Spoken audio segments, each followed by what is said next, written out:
dans l'enceinte de l'Assemblée nationale.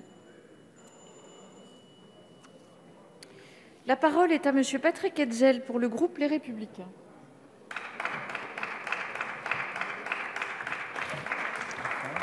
Monsieur le député. Madame la présidente, Madame la ministre, Monsieur le président de la commission des affaires culturelles et de l'éducation, Madame la rapporteure, mes chers collègues, lorsque je regarde le résultat de tout ce processus, je suis triste et très déçu. Pour la France d'abord, pour sa recherche et son enseignement supérieur ensuite. En effet, rien, je dis bien rien, dans ce texte n'est à la hauteur des enjeux, bien au contraire. Notre enseignement supérieur et notre recherche ont besoin d'une vision, d'un souffle, d'un destin partagé avec la nation autour de la place qu'ils peuvent jouer pour affronter les défis du XXIe siècle et construire progressivement une société de la connaissance qui a fait la force de notre pays au cours des derniers siècles. Au lieu de cela, nous avons un texte bureaucratique qui, sous couvert de moyens supplémentaires, va détruire l'existant. Nous nous éloignons de plus en plus d'un système d'enseignement supérieur et de recherche vu comme un bien commun. Le temps m'est compté, mais je voudrais, pour illustrer mon propos, insister sur 2 points qui, parmi tant d'autres, justifient notre opposition déterminée à ce texte. Tout d'abord, concernant le budget, le Sénat avait fait un excellent travail en modifiant la trajectoire budgétaire. Il avait fixé l'objectif de porter les dépenses intérieures de la recherche et de développement des administrations et des entreprises à 3% du PIB annuel et les dépenses intérieures de recherche et de développement des administrations à au moins 1% du PIB annuel dès 2027 et non pas 2030. En conséquence, il avait ramené la programmation budgétaire de 10 à 7 ans et concentré l'effort budgétaire dès les 2 premières années. Tout cela allait manifestement dans le bon sens et méritait d'être retenu. Tout cela a hélas été balayé par la CMP, rejetant aux oubliettes ce qui constituait la seule et véritable contribution du Sénat à ce texte. Le budget retenu est insincère.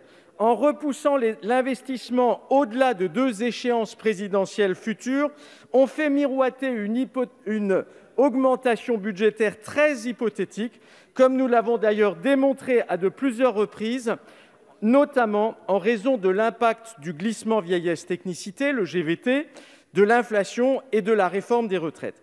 Ensuite, parce que ce texte prévoit d'autoriser les universités à recruter des professeurs et des maîtres de conférences sans passer par la qualification délivrée par l'instance nationale qu'est le Conseil national des universités.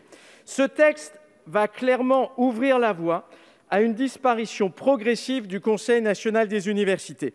Tout ceci est grave car vous bradez des principes essentiels. On n'abat pas aussi brutalement un organisme qui existe depuis une ordonnance de novembre 1945 et qui, à ce titre, fait partie des véritables acquis de la libération. Mesurez-vous que cela va engendrer une dérégulation du système universitaire français, à moins que, et ce serait d'un cynisme absolu, la dérégulation de tout le système soit en vérité votre dessein caché. En tout cas, une telle disposition est un très mauvais coup porté à l'université.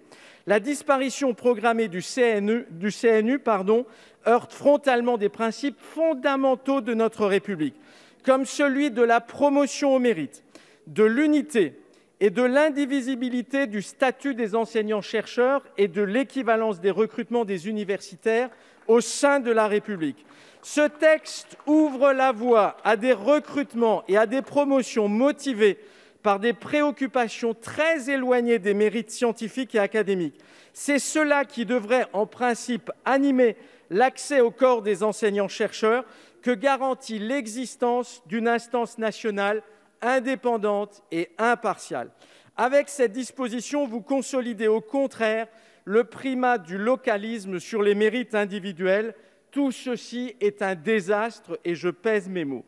Enfin, Madame la ministre, je ne peux m'empêcher de vous mettre face à vos responsabilités en vous rappelant 2 de vos propres déclarations. D'une part, lorsque vous étiez présidente de l'Université de Nice, vous aviez signé une pétition dans laquelle vous vous opposiez vivement à la suppression de la qualification. Est-ce que la ministre Vidal renierait la présidente Vidal? D'autre part, vous avez déclaré aux organisations syndicales avec lesquelles vous avez négocié l'accord salarial que vous ne remettriez pas en cause la qualification.